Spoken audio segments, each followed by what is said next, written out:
ወንጌል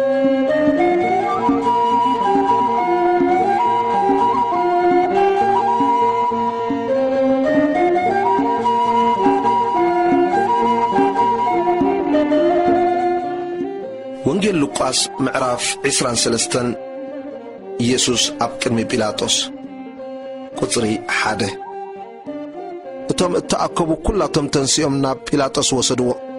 ንሳቶም ከዓ እዚ ንህዝብና ከስሕቶም ንቄሳር ግብሪ ከይግብሩ ከዓ ክኽልክሎም ርእሱ ክርስቶስ ንጉስ እየ ኢሉ እውን ክዛረቦም ከሎ ረኺብናየ ኢሎም ክኸስዎ ጀመሩ። ጲላጦስ ከዓ ንስኻ ዶ ንጉስ ኣይሁድ ኢኻ ኢሉ ሓተቶ። ንሱ ድማ ንስኻ እኳ ትብል ኣለኻ ኢሉ መለሰሉ። ጲላጦስ ድማ ንሊቃውንቲ ካህናትን ነቶም ሰብን ኣብዚ ሰብ ኣይዚ ሓንቲ በደል እኳ ኣይረኸብኩን በሎም። ንሳቶም ግና ካብ ገሊላ ሒዙ ክሳዕ ኣብዚ ኣብ ዘላ ይሁዳ እናመሃረ ንህዝቢ የባዕድ ኣሎ ኢሎም ወዓዩ። ጲላጦስ ከዓ ገሊላ ክብሉ ምስ ሰምዐ ገሊላዊ እንተኾይኑ ሓተተ። ካብ ግዝኣቲ ሄሮደስ ምዃኑ ምስ ፈለጠ ድማ ናብ ሄሮደስ ሰደዶ። ንሱ እውን በታ ቅነቲኣ ኣብ ኢየሩሳሌም ነበረ። ኢየሱስ ኣብ ቅድሚ ሄሮደስ ቁጥር 8 ሄሮደስ ንኢየሱስ ምስ ረኣዮ ብዛዕባኡ ብዙሕ ነገር ስለ ዝሰምዐ ካብ ነዊሕ ግዜ ሒዙ ክሪኦ ይደሊ ነበረ። ንሱ ዝገብሮ ተኣምራት እውን ክርኢ ይጽበ ነበረ እሞ ኣዝዩ ተሓጐሰ። ብናይ ብዙሕ ነገር ከዓ ሓተቶ። ንሱ ግና ሓንቲ እኳ ኣይመለሰሉን። ሊቃውንቲ ካህናትን ጸሓፍትን ከዓ ደው ኢሎም ኣበርቲዖም ይኸስዎ ነበሩ። ሄሮደስ ድማ ምስ ገላውኡ ኮይኑ ኣቃለሎን ኣላገጸሉን። ብረቕረቕ ዝብል ክዳን ከዲኑ ከዓ ናብ ጲላጦስ መሊሱ ሰደዶ። ቅድም ጲላጦስን ሄሮደስን ጽልኢ ነይሮምሲ በታ መዓልቲ እቲኣ ተፋቐሩ። ኢየሱስ ንሞት ከም ዝተፈርደ ቁጽሪ 13 ጲላጦስ ግና ንሊቃውንቲ ካህናትን ንዓበይቲ ንህዝብን ብሓባር ጸዊዑ ነዚ ሰብኣይ እዚ ንህዝቢ የስሕት ኣሎ ኢልኩም ናባይ ኣምጺእኹምዎ።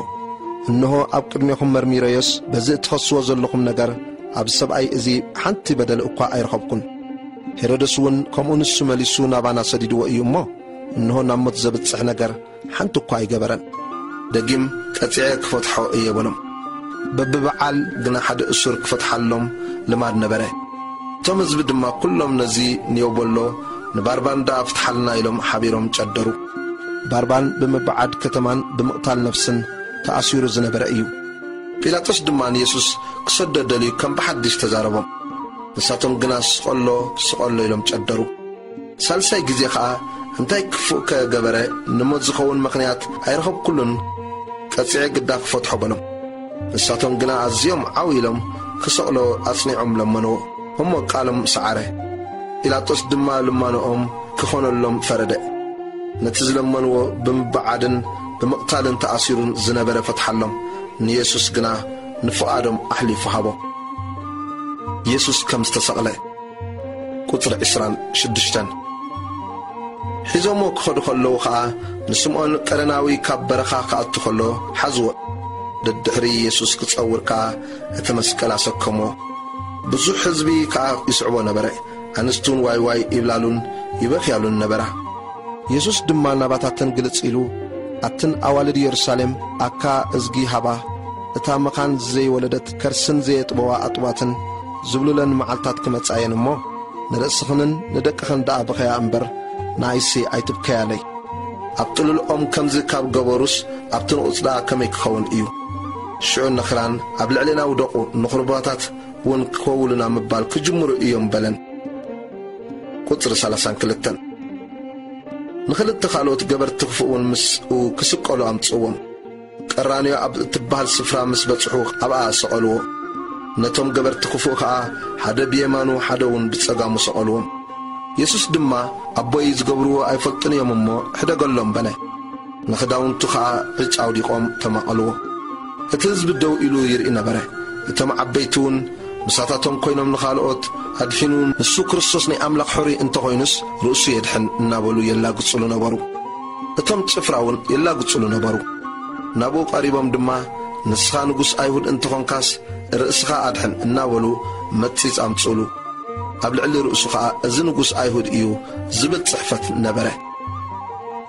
ምስ ኢየሱስ ዝተሰቕሉ ዓመጽቲ ቁጽሪ 39 ካብቶም እተሰቕሉ ገበርቲ ክፉእ እውን ሓደ ንስኻ ክርስቶስ እንተኾንካስ ንርእስኻን ንኣና ኣድሕን ኢሉ የላግጸሉ ነበረ እቲ ኻልኣይ ግና ኣታ ኣብዚ ከም ዝበለ ፍርዲ ከለኻኸ ኣምላኽ ዶ ኣይትፈርህን ኢኻ ንሕናስ ብሓቂ ብግብርና ዝግባአልና ተፈደና እዚ ግና ሓንቲ ክፍእቲ እኳ ኣይገበረን ኢሉ ገንሖ ንየሱስ ከዓ ጎይታይ በመንግሥትኻ ምስቲ እትመጽእ ዘክረኒ በሎ የሱስ ድማ ሎሚ ምሳይ ኣብ ገነት ከም እትኸውን ብሓቂ ይብለካ ኣለኹ በሎ የሱስ ከም ዝሞተ ቁጽሪ 44 ካብ ጊዜ ሳትሰይቲ ሰዓት ኣቢሉ ክሳዕ ታስዓይቲ ሰዓት ኣብ ኩላ እታ ምድሪ ጸልማት ኮነ ፀሓይ ጸልመተት መጋረጃ መቕደስ ኣብ ክልተ ተተርተረ የሱስ ብዓብይ ድምፂ ኣቦይ ንነፍሰይ ኣቢድካ እማዕቁባ ኣለኹ ኢሉ ጨርሐ እዚ ምስ በለ ነፍሱ ወፀት እቲ ሓልቃሚ እቲ ግና እቲ ዝኾነ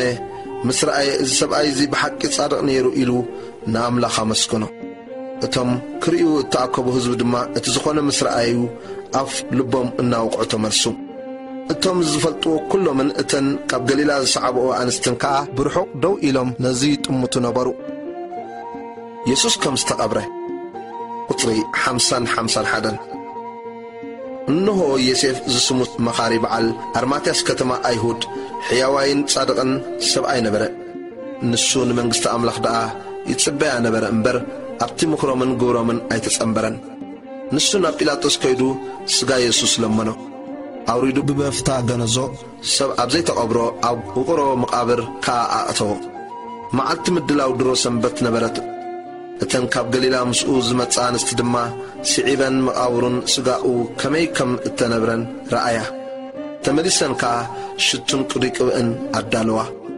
ግናኸ ከምቲ ትእዛዝ ሕጊ ብሰንበት ዓረፋ